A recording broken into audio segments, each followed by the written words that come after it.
Kashi news channel, सच है तो बोलेगा। वाराणसी के काशी हिंदू विश्वविद्यालय के शिक्षा संकाय द्वारा कामाख्या में आयोजित 5 दिवसीय शोध विधि पर रिफ्रेशर प्रोग्राम विशेष शिक्षा एवं निःशक्तता पुनर्वास विषय पर आयोजित कार्यक्रम का समापन शांतिपूर्ण माहौल में किया गया। काशी हिंदू विश्वविद्यालय के शिक्षा संकाय द्वारा आयोजित 5 दिवसीय शोध विधि पर रिफ्रेशर प्रोग्राम विशेष शिक्षा एवं निःशक्तता पुनर्वास विषय पर आयोजित समापन कार्यक्रम में उत्तर प्रदेश राजश्री टंडन मुक्त विश्वविद्यालय प्रयागराज की कुलपति प्रोफेसर सीमा सिंह ने कहा कि पूरे भारत में हाशिए पर रहने वाले दिव्यांगों के बारे में बहुत कुछ किया जाना बाकी है, जिन्हें शोध के माध्यम से पूरा किया जा सकता है। उन्होंने यह भी कहा कि विशिष्ट शिक्षा के क्षेत्र में शोध की अपार संभावनाएं हैं। सरकार के द्वारा चलाए जा रहे विभिन्न योजनाओं का आकलन शोधकर्ता के माध्यम से किया जाना चाहिए ताकि उन्हें उचित लाभार्थियों तक पहुंचाया जा सके। इस तरह के कार्यक्रमों का आयोजन नियमित रूप से होना चाहिए, जिससे विशेष शिक्षा के क्षेत्र में आने वाली चुनौतियों एवं समस्याओं की पहचान कर शोध के द्वारा गुणवत्ता परक समाधान किया जा सके। सर, आज किस प्रकार का कार्यक्रम आपने आयोजित किया, कब से कब तक ये चला है? ये कार्यक्रम रिहैबिलिटेशन काउंसिल ऑफ इंडिया, जिसको हिंदी में हम लोग भारतीय पुनर्वास परिषद नई दिल्ली कहते हैं, उसके द्वारा ये प्रायोजित कार्यक्रम था। और यह कार्यक्रम का नाम जो था वो है 5 दिवसीय रिफ्रेशर प्रोग्राम। निःशक्त शिक्षा के क्षेत्र में जो लोग कार्यरत हैं उनके लिए यह रिफ्रेशर प्रोग्राम रिसर्च मेथोडोलॉजी पे शोध विधियों पर आधारित यह जो है प्रोग्राम था, जो कि 23 तारीख से लेकर के 27 अगस्त तक यह कार्यक्रम 5 दिनों के लिए आयोजित किया गया था इसी शिक्षा संकाय के द्वारा। सर, ऐसे कार्यक्रम कराने का मुख्य उद्देश्य क्या है?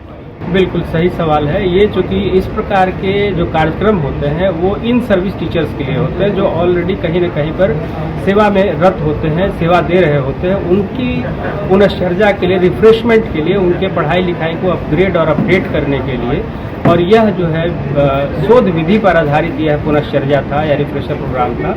उनके पुराने जो पढ़े लिखे जो लोग थे, जो पुरानी चीज़ें थी, उनको फिर से अपडेट और अपग्रेड करने के लिए यह रिफ्रेशर प्रोग्राम RCI कराती रहती है। इसमें उनको CRE के point, continuing rehabilitation education point बोला जाता है, वो पॉइंट भी मिलते हैं इस प्रोग्राम को करने के लिए। पहाड़ी क्षेत्रों में लगातार हो रही मूसलाधार बारिश से बनारस में नदियां अपना रौद्र रूप दिखाना शुरू कर चुकी हैं, जिसके कारण लोग अपने घरों से पलायन करने को मजबूर हैं। वहीं कृषि क्षेत्रों में सैकड़ों बीघा जमीन जलमग्न हो चुकी है।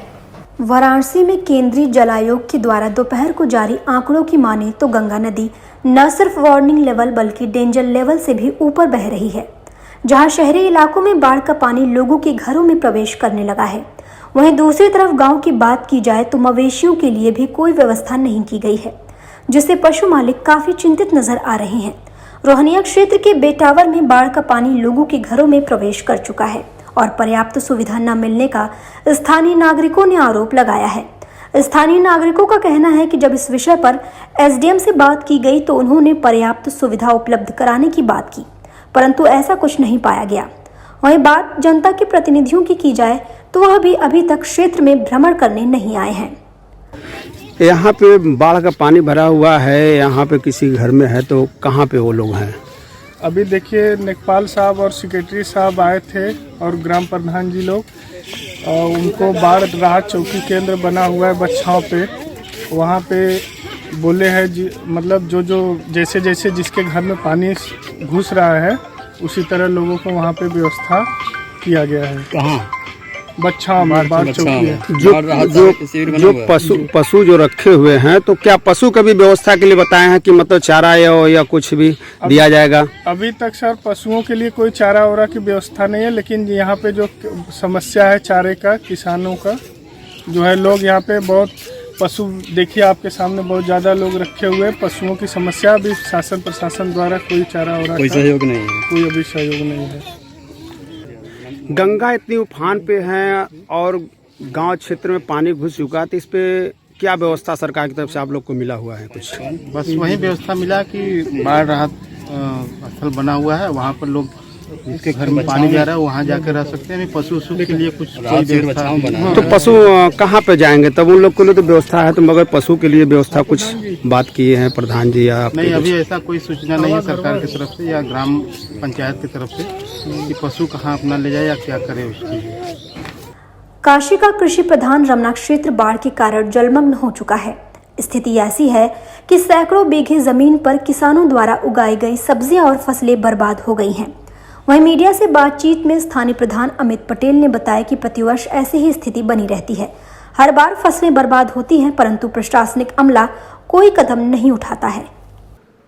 जी, मैं ग्राम प्रधान आरती पटेल अमित पटेल। बताइए कि क्या समस्या हो रही है? समस्या सर आप देख पा रहे हैं, लगभग करीब कई हजार बीघा जो फसल लगी हुई है, ये हर साल इसी तरह से फसल जो है कि पानी मय हो जाता है। बाढ़ आने के चपेट में पूरी सब्जियां जो तैयारी के कगार पे रहती हैं और किसान जो है कि अपना आय स्रोत जितना पैसा ब्याज सूद पे लेकर वो लगा देते हैं और जैसे ही फसल तैयार होता है जब उनको बेचने के लिए तब से पानी का चपेट गंगा किनारा पड़ता है। ये पानी से पूरा क्षेत्र प्रभावित हो जाता है, पूरी फसल नष्ट हो जाता है और सरकार द्वारा ये झाड़ वाली हरी खेती है, इस पर गवर्नमेंट द्वारा किसी किसान को कोई 1 रुपये का मदद नहीं मिलता है। क्योंकि हम सरकार से चाहते हैं कि इस पे जो हरी सब्जी इस पे भी कुछ मुआवजा बनाया जाए और तत्कालीन जो हमारा कई सालों से मांग चला आ रहा है तटबंध के लेकर। कल स्वतंत्र देव मंत्री जी आए थे, जल मंत्री थे, उनको मैंने लेटर दे के उनको भी अवगत कराया कि सर एक बार रमना का स्थिति आप देख लीजिए, पूरा कृषि गांव है, हर बार फसल डूबता है। आप तत्कालीन करके किसी भी तरह से हमारे ग्राम सभा रमना जो अगल बगल गाँव सटा है अगर तटबंध बना देते हैं तो हमारे किसान भाइयों को काफ़ी राहत मिलेगी। और सारा खेत हमारे यही बगल है और पूरा खेत सेम करैला नेनुआ भिंडी भंटा लगल है, सब बुड़ गए और सरकार न 1 रुपया मुआवजा दे। 20,000 का बांस खरीद के लिए आए, उनमें 5,000 का पैरा लगाए और फरक के टाइम बुड़ गल। तो ये बताओ कि हम सरकार ने तटबंध बनावत है और न बंधा का पानी गर्मी में खोलवावत है। आज किसाने के मुआवत हैं तो ले चल के मोदी हाथ जोड़त है कि ले चल के खियामे पूरा रमना के, ये पूरा रमना का बात है।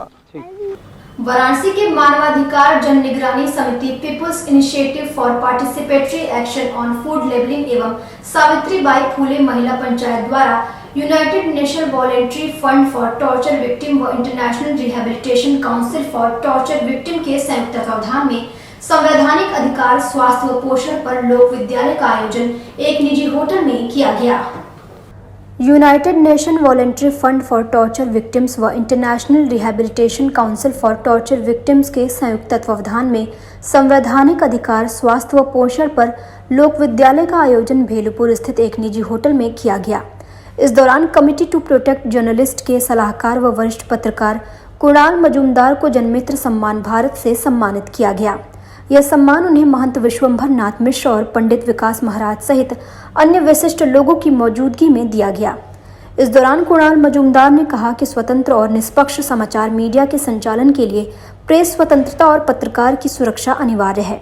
मैं वास्तव में एक जमीनी स्तर के संगठन द्वारा मान्यता प्राप्त करने के लिए सम्मानित महसूस कर रहा हूँ।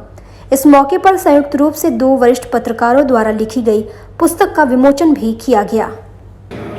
सर आज किस प्रकार का कार्यक्रम आपने आयोजित किया? पता है कि पूरी दुनिया में पत्रकारों के ऊपर हमले हो रहे हैं और अगर पत्रकारों की आवाज़ चुपती रहे और उनको जो है अगर सुविधाएं नहीं मिलेंगी तो उसका सबसे बड़ा खतरा है कि लोकतंत्र हमेशा खतरे में रहेगा।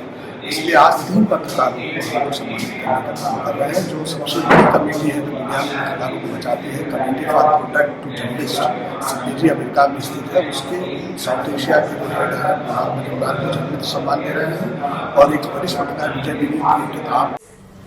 गाजीपुर के करंडा थाना अंतर्गत आने वाले बाढ़ प्रभावित क्षेत्रों का सिंचाई मंत्री स्वतंत्र देव सिंह एवं बेसिक शिक्षा राज्य मंत्री संदीप सिंह ने दौरा किया। इस दौरान उन्होंने बाढ़ से प्रभावित लोगों की क्षतिग्रस्त फसलों एवं गांव का अवलोकन किया, साथ ही बाढ़ पीड़ितों की समस्याओं को सुना। प्रदेश के सिंचाई मंत्री स्वतंत्र देव सिंह एवं बेसिक शिक्षा राज्य मंत्री संदीप सिंह ने करंडा थाना के लखचनपुर सोलहनपुर से नाव द्वारा गद्दोगाड़ा महबलपुर तुलसीपुर शिवपूजन बाबा धाम तक निरीक्षण कर कटान एवं बाढ़ से क्षतिग्रस्त फसलों एवं गांव का अवलोकन किया। इसके साथ ही उन्होंने शिवपूजन बाबा धाम पर बाढ़ पीड़ितों की समस्याओं को सुना तथा उपस्थित ग्रामीणों से सलाह भी ली। कैबिनेट मंत्री स्वतंत्र देव सिंह ने कहा कि बाढ़ प्रभावित क्षेत्रों के लोग सदैव एक दूसरे की मदद करने के लिए तैयार रहें तथा अपने स्वास्थ्य के प्रति सतर्कता के साथ विशेष ध्यान रखें।